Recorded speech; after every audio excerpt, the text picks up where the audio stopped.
So let's say that our null hypothesis is that mu, some average, right, is less than or equal to 125. Okay, forget the alternative for the moment, and then say that we went out and get a sample, and then we observe that the average is actually 143. Okay, now so the picture you want in your mind is well, we have we're going to assume that if the null is true, which means if indeed the average is 125, then how far away is this 143, this x bar that we observed? Right? Now that's one way to look at it, and then so test statistic is calculating the distance. How far is it from 125 to 143? Another way to ask the same question is, well, what is the probability that I will observe if I get another sample, that I will observe an even bigger number? Right? Essentially, what is the area beyond the observation, beyond the sample mean that I observed? Right? Right. So what is the probability that x bar is going to be greater than or equal to 143? Okay, that is the question. And if that probability is really small, right, if that probability is really small, then that also tells us that our observation is really extreme. And we can use that as a criteria to reject our hypothesis. Right? If this probability is really small, then we will reject the null hypothesis. So that approach is called the p-value approach, and the p-value is the area that is beyond. So the p-value is the area that is beyond the test statistic towards the rejection region. Right?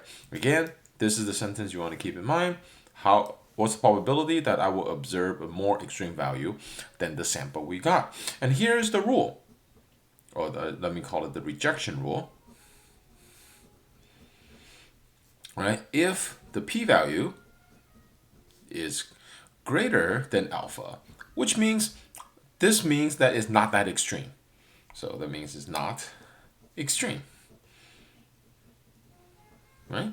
Then we'll accept or fail to reject the null. However, if the p-value is less than alpha, that means it is an extreme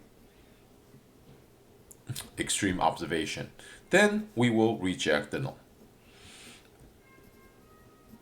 So the critical value approach, you compare test statistic to the critical value. With the p-value approach, you compare the p-value to alpha.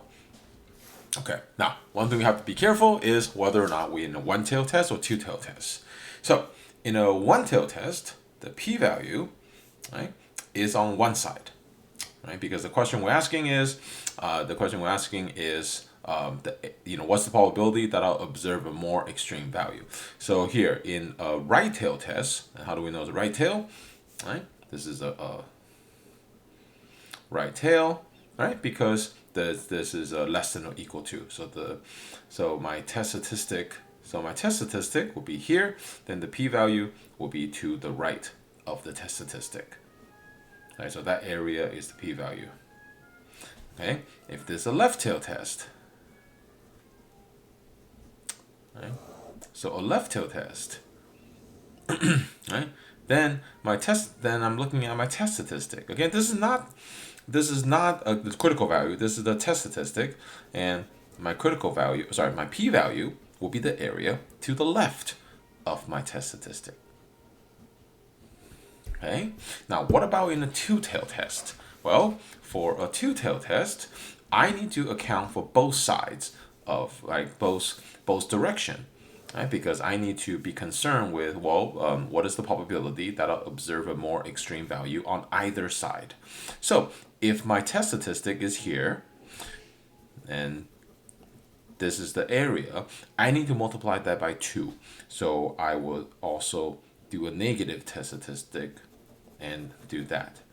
Okay, and vice versa. If my test statistic is negative, then I will look at the positive as well. And so basically, for a two-tailed test, you take, right? So this, right?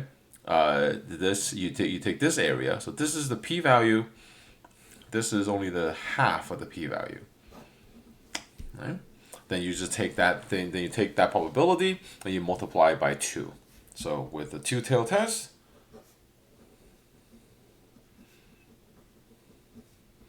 right?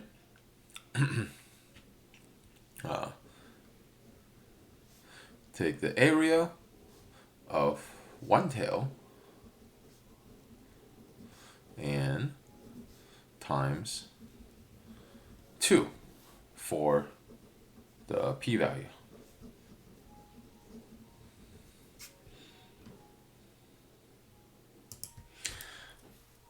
Let's do a quick example, and I think it'll clarify everything we just came through.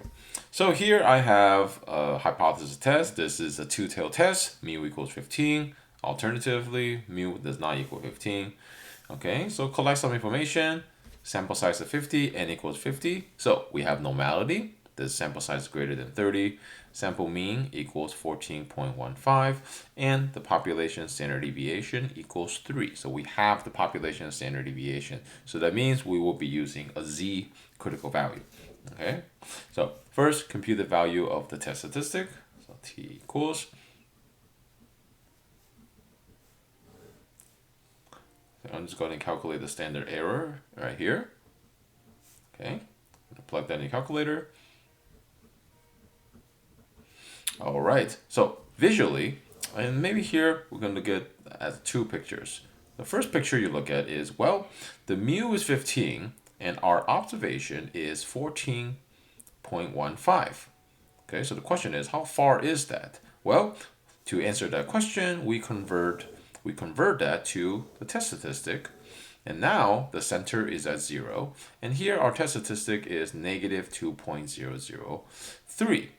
Okay. All right. So this is the corresponding z value essentially that of 14.15. So now we know that the observation 14.15, it is negative 2.003 standard deviations away from the mean, which is 15. Now to get the p-value, okay, I will want to get this area, and I want to multiply it by 2. All right, so the p-value will get that area, and then to get that, we'll simply use our app. So now this is very important because, right, our populations, because we know our standard deviation, we know the population standard deviation. Therefore, I'm going to use the normal distribution. Okay, so I will get you get normal. Okay. And then make sure it's at 0 and 1 because I want a standard normal. And now I know my test statistic, which is negative 2.003. So I do negative 2.003. And then I want to the left of this number. Okay, and voila. So there we go. So I found that area to be 0.02259. Okay, now because it's a two-tailed test, right?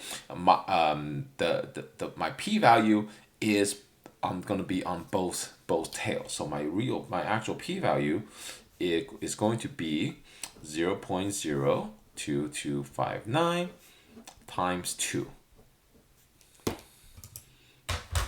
Okay, which is 0.04518. All right. Okay. So once I have the p-value, then I can compare that directly with alpha, significance level of 5%. So that means alpha equals 0.05. All right. So using the p-value approach, I'm going to compare that and see how extreme that is. So I'm going to look at 0.04518, and I see that that is less than 0.05. So that means my observation is rare. Right? That is a very small chance, right? There's a very small chance that I will observe something even more extreme than what I already observe. And because that is so rare, right? And because that is smaller than alpha, then my conclusion is I will reject the null hypothesis, or reject the null hypothesis, and state that I do not believe that mu equals 15. Okay, All right. Now let's use a critical value approach and make sure that we get the same results, because we always will. Right? They use the same alpha. So for alpha equals 0.05, what is my critical value? Okay. So again, I'm gonna look. I actually got this memorized already, but let's just practice a bit here. Right. So I want 0.025 because it's a two-tailed test. Okay. Then, and let me just go ahead and put greater than, right? Then it's 1.96. Okay, 1.96. So what's my test statistic? My test statistic was, look above, negative 2.00003. So I would say, right, here is my critical value. It's just negative 1.96, right? And 1.96. Whoops, 1.96, right? So that's my rejection region. Where's my test statistic? My test statistic is here, right? Negative 2.003. So it is in my rejection region. So therefore, right, using the critical value approach, I will reject the null hypothesis.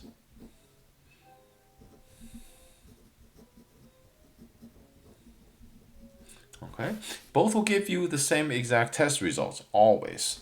Right? Because they are equivalent. They're asking essentially the equivalent question, just two different ways. And you'll see that, I hope you see that here, just one more note here, is that as critical value, right? If I change my alpha, the smaller the alpha, right? The smaller the alpha, the larger or the further away my critical value is. Okay? Remember we talked about before, right? The reason why we're going to choose alpha. Alpha is the amount of risk that we're willing to take. So if we're willing to take less risk, we want to expose ourselves to less risk, then we choose a smaller alpha, and that means we are less likely to reject the null hypothesis. Right? Okay. Okay, one more practice example here. I'm going to do a little bit quicker. You can pause the video if you want to take your time, work on it, and check your answer when you're done. Okay. Oh. Here, collecting my information. So I know sigma also. My n equals 40, so I have normality. I have a normal distribution.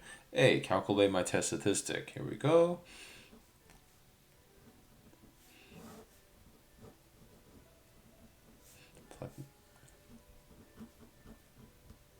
Okay, B. Now that I have my test statistic, then I can calculate my p-value. Okay. So once I convert it to a test statistic, then 0 is going to be in the middle. My test statistic, so that gives me my position of my observation. Now, this is a one-tailed test. My rejection region is to the right, therefore my p-value is also to the right. Okay, there's my p-value. And I would just simply look in the app and see what that area is. So I did that earlier. That would be 0.06997. Okay, so my p-value of 0.06997, it is greater than the alpha, right? Because alpha is the alpha here is 0.001.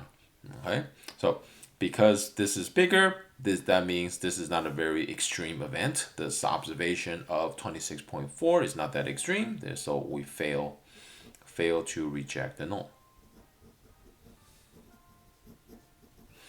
Okay, let's try this the second one here.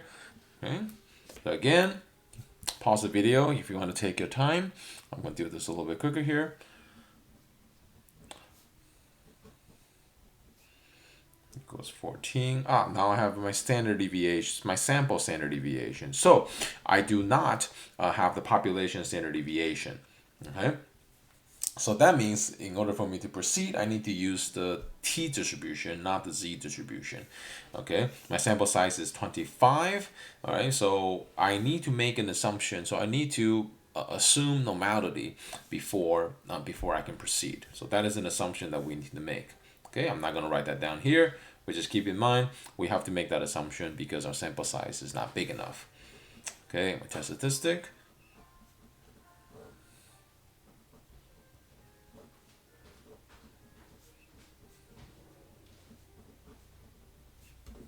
Okay, again, here's my distribution, my test statistic.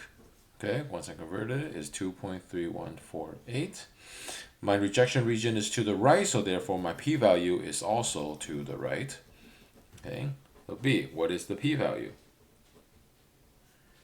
Okay, now this is a t distribution, so therefore I need to calculate my degree of freedom, which in this case would be 20. Sorry about that. My degree of freedom equals 24 and minus 1. So I need to go over, change this to t distribution, change that to 24, and I type in my test statistic, which is 2.3148, and I want the area to the right, and there we go. That is 0.01475. Okay, all right. And compare this to my p-value, or sorry, compare this to alpha, C, right? 0.01475, it is less than 0.05. Okay, so that means my p-value, it is less than alpha, therefore we reject. Right? Because the p-value, so this is a very small probability, that means our observation is very extreme. So we reject the null hypothesis.